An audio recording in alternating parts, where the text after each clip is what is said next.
यक्षिणी। न जाने यह शब्द कान में पड़ते ही हमारे दिलो दिमाग में रहस्य की एक परत चढ़ जाती है।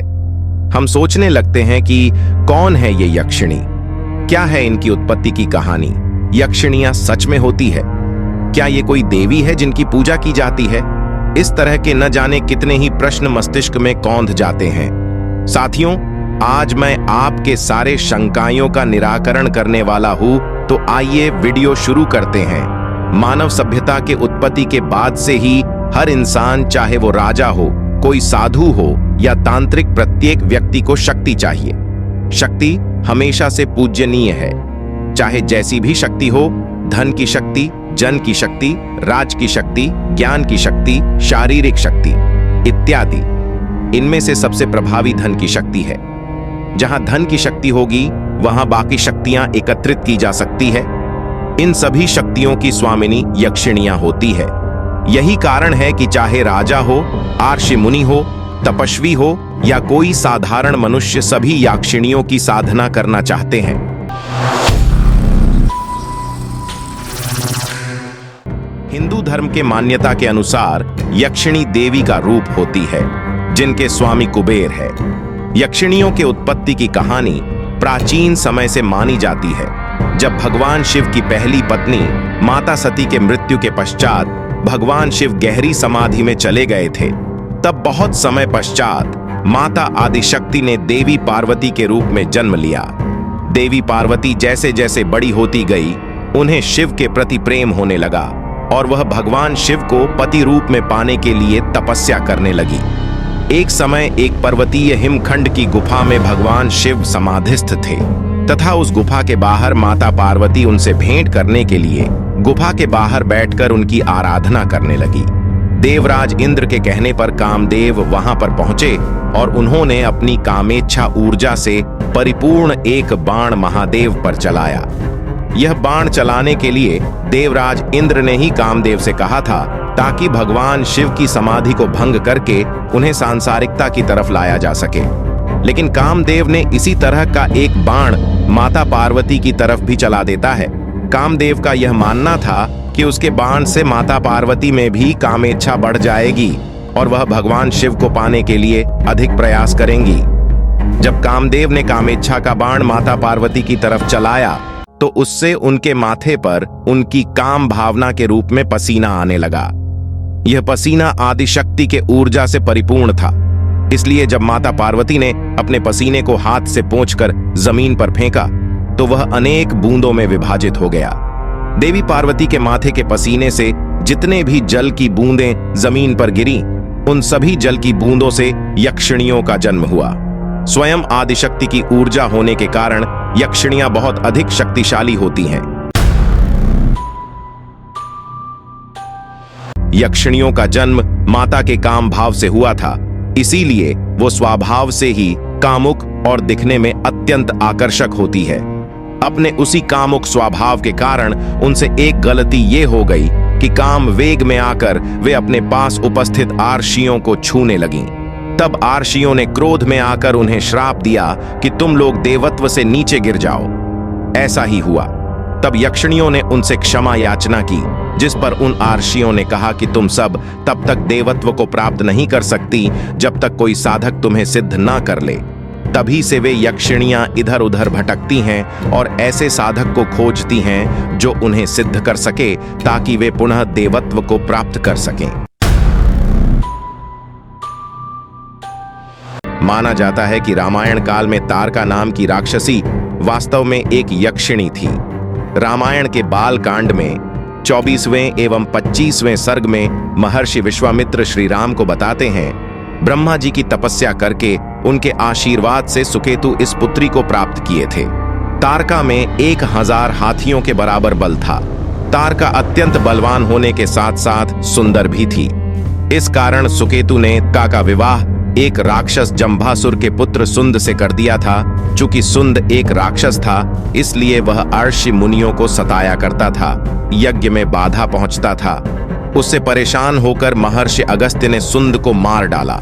जबका को अपने पति की मृत्यु का समाचार मिला तो वह अत्यंत क्रोधित हो गई और अगस्त्य ऋषि पर हमला करने के लिए चूंकि अगस्त्य अर्शिका के महिला होने के कारण उसका वध नहीं करना चाहते थे, इसलिए उन्होंने बिना उसका वध किए उसे परास्त किया व साथ ही उसे एक सुंदर स्त्री से अत्यंत कुरूप महिला बन जाने का श्राप दे दिया।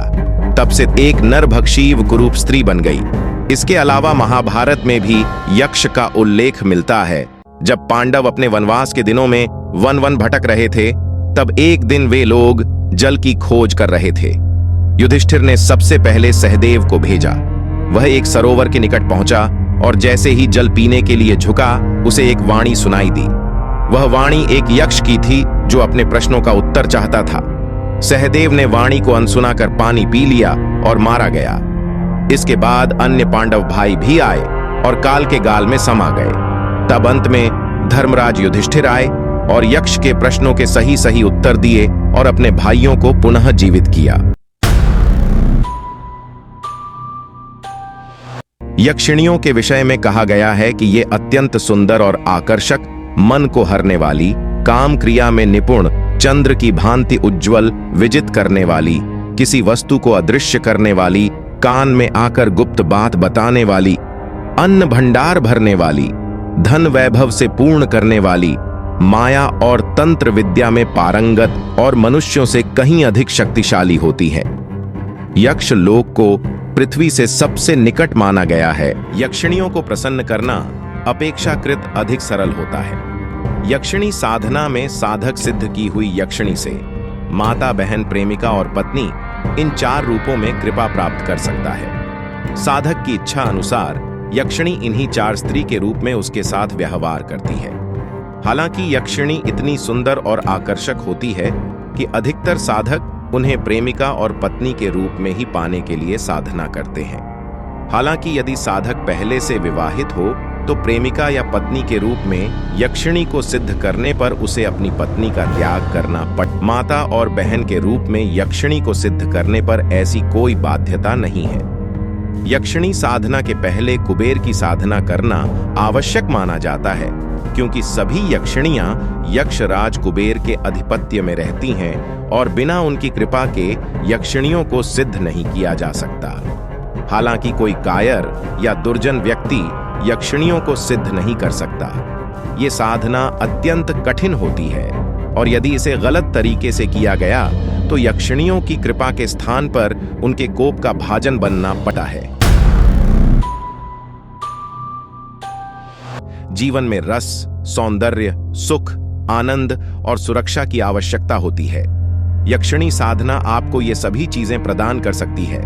यक्षिणी साधक के पास कोमल, सुंदर, सौम्य रूप में आती है, क्योंकि वह दिव्य स्वरूपा हैं जो यक्ष जाति से संबंधित हैं। वह प्रेमी हैं, भोग्य नहीं। कोई भी महिला आपके भोग की वस्तु नहीं है। कोई भी साधक जो सकारात्मक मन रखता है और गुरु के प्रति समर्पण रखता है, वह तंत्र में सफलता प्राप्त कर सकता है। यहाँ उदमरेश्वर तंत्र से एक बहुत ही उच्च स्तरीय साधना बता रहा हूँ। इस साधना से साधक की सभी मनोकामनाएं पूर्ण हो सकती हैं तथा वह सभी भौतिक लाभों का पूर्ण आनंद उठा सकता है। साधना बताने से पहले अष्ट यक्षिणी के बारे में संक्षिप्त में बता देता हूँ। सुर सुंदरी यक्षिणी ऐश्वर्या, धन की स्वामिनी है। मनोहरिणी यक्षिणी की साधना से सम्मोहन, धन प्राप्त होता है। कनकावती यक्षिणी इच्छा पूर्ति, तेज, तीक्ष्णता प्रदान करती है। कामेश्वरी यक्षिणी पुरुषत्व, इच्छा पूर्ति, द्रव्य देती है। रतिप्रिया यक्षिणी सुख सौंदर्य की देवी है। पद्मिनी यक्षिणी आत्मविश्वास, मानसिक शक्ति बढ़ाती है। नटी यक्षिणी किसी भी प्रतिकूल परिस्थिति में सुरक्षा प्रदान करती है। अनुरागिनी यक्षिणी की साधना से धन, यश, इच्छा की पूर्ति होती है। साधक को सभी 8 यक्षिणियों की सिद्धि प्राप्त करनी चाहिए। साधक को मन पर नियंत्रण और सावधानी के साथ अष्ट यक्षिणी साधना करनी चाहिए। उसे हमेशा मानसिक रूप से यक्षिणी मंत्र का जाप करना चाहिए। यह साधना रात के समय करनी चाहिए। कृपया साधना के अनुभव दूसरों के साथ साझा न करें और अपनी साधना के बारे में दूसरों को न बताएं। जो साधक सफलता प्राप्त करता है वह अपने चुने हुए क्षेत्र में सर्वोच्च बन जाता है।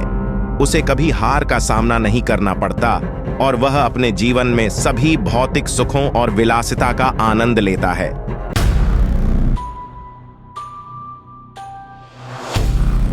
साधना के लिए आपको 8 अष्टाक्ष गुटिका, अष्ट यक्षिणी सिद्ध यंत्र एवं यक्षिणी माला चाहिए होगा। यह 3 दिवसीय साधना है जिसे किसी भी शुक्रवार को शुरू किया जा सकता है। एक लकड़ी के तख्ते पर सफेद कपड़ा बिछाकर कुमकुम से ऊपर दिखाया गया यंत्र बनाएं और फिर जहां भी आपको यक्षिणी लिखा दिख रहा हो वहां एक अष्टाक्ष गुटिका रखें। अष्ट यक्षिणी का ध्यान करें और प्रत्येक गुटिका की कुमकुम, फूल, अक्षत से पूजा करें। धूप और दीप जलाएं। फिर यक्षिणी मूल मंत्र का एक माला जप करें। फिर दिए गए क्रम में 8 यक्षिणियों की एक एक माला जपें। प्रत्येक यक्षिणी मंत्र की एक माला के पहले और बाद में एक माला यक्षिणी मूल मंत्र का जप करें। उदाहरण के लिए एक माला मूल यक्षिणी मंत्र का जप करें, फिर एक माला सुर सुंदरी मंत्र का जप करें, फिर एक माला मूल यक्षिणी मंत्र। ऐसा 3 दिन तक करें। मूल अष्ट यक्षिणी मंत्र है ओम श्रीं ऐं अष्ट यक्षिणी सिद्धिं देहि नमः। सुर सुंदरी मंत्र है ओम ह्रीं आगच्छ सुर सुंदरी स्वाहा।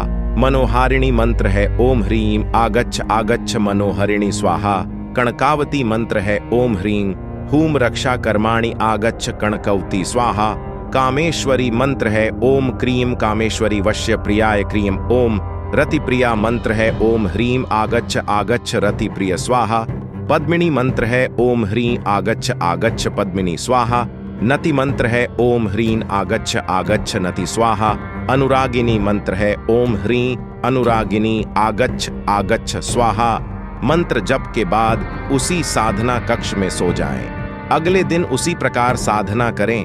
तीसरे दिन साधना सामग्री को नदी में विसर्जित कर दें। साथियों, वीडियो यही समाप्त करता हूं। वीडियो यदि अच्छा लगा हो तो लाइक और सब्सक्राइब करें। धन्यवाद।